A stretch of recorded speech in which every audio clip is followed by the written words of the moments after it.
कहते हैं बच्चे अपने भाग्य को सदा स्मृति में रखो।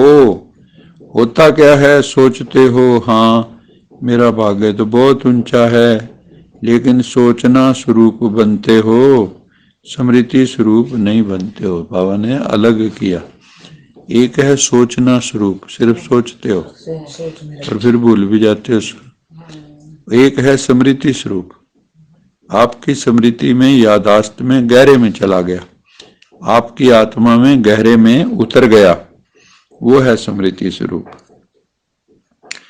सोचते बहुत अच्छा हो, मैं तो ये हूं, मैं तो ये हूं, मैं तो ये हूं, सुनाते भी बहुत अच्छा हो सबको, लेकिन जो सोचते हो, जो कहते हो, उसका अब स्वरूप बन जाओ।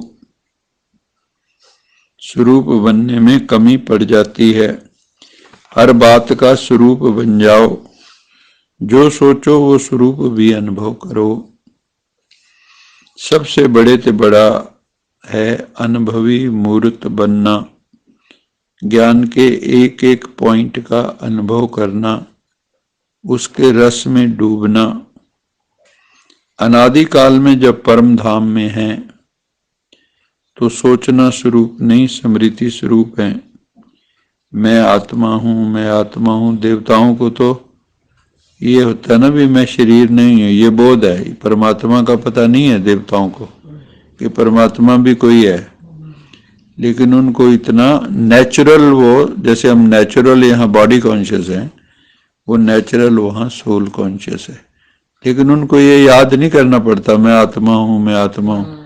हम तो भूले हुए हैं इसलिए याद करना पड़ता है। याद तो कर लिया नहीं है, यहाँ कर लिया। यहाँ का जो स्मृति स्वरूप बन गए तो वही आत्मा स्वरूप वहाँ काम आता है। ये भी सोचने का नहीं है, स्वरूप ही है। आदि काल में भी इस समय का पुरुषार्थ का प्रारब्ध स्वरूप है। सोचना नहीं पड़ता मैं देवता हूं, मैं देवता हूं, स्वरूप है। तो जब अनादि काल आदि काल में स्वरूप है तो अब भी अंत में भी स्वरूप बनो। स्वरूप बनने से अपने गुण शक्तियां स्वतः ही इमर्ज हो जाती हैं। जैसे आपको ना मान लो देवता के रूप में सजा दिया है ना, जैसे अरुण गोविल को राम बना दिया, तो वो खुद बताता है कि मेरे मन में कई बार आता था भी मेरे को तो और फिल्में नहीं मिलती, अब जहां जाओ राम जी आ, राम जी। लोगों के मन में वो भाव बैठ गया है ना।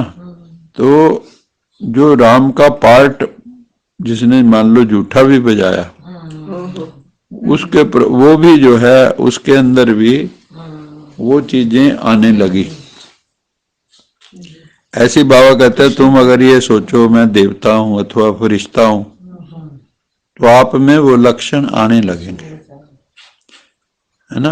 अब हम लोगों ने क्या एक दूसरे को जो है उल्टा सुल्टा बोलते हैं, बच्चों को माँ बाप कई बार उल्लू कह देते हैं और भी बतेरा कुछ कह देते हैं।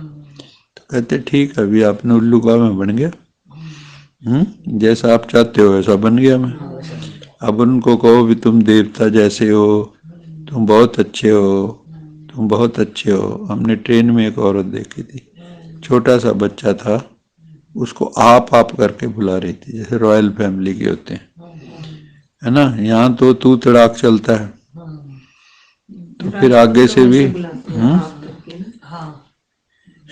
तो हमें अपना रॉयल स्वरूप नहीं छोड़ना चाहिए।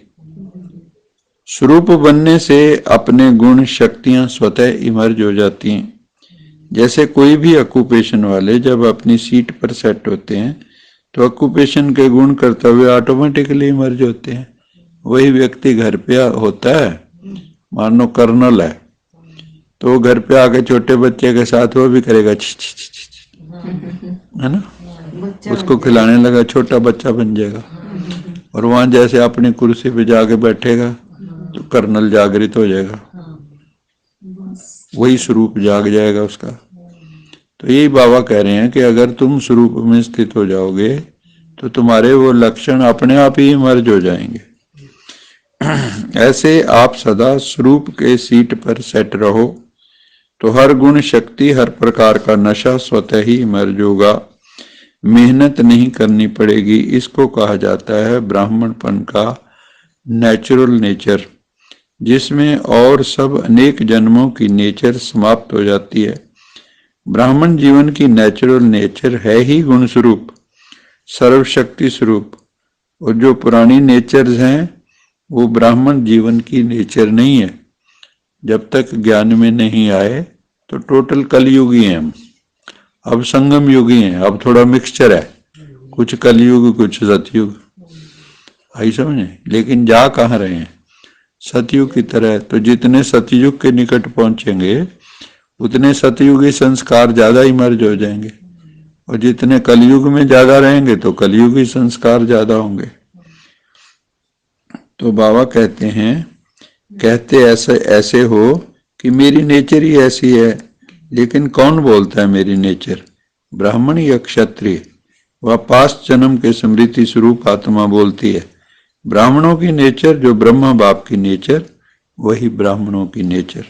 तो सोचो, जिस समय कहते हो मेरी नेचर मेरा स्वभाव ऐसा है, क्या ब्राह्मण जीवन में ऐसा शब्द मेरी नेचर मेरा स्वभाव हो सकता है? अगर अब तक मिटा रहे हो और पास्ट की नेचर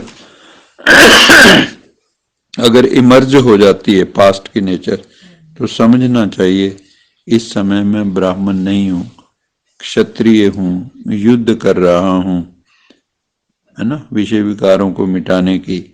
तो अगर इसमें अभी हमारा शरीर छूट जाएगा तो त्रेता युग में आएंगे, चंद्रवंशी बनेंगे, फिर सूर्यवंशी नहीं बन सकेंगे। तो क्या कभी ब्राह्मण कभी क्षत्रिय बन जाते हो? कहलाते क्या हो, क्षत्रिय कुमार या ब्रह्मा कुमार? कौन हो? क्षत्रिय कुमार हो क्या?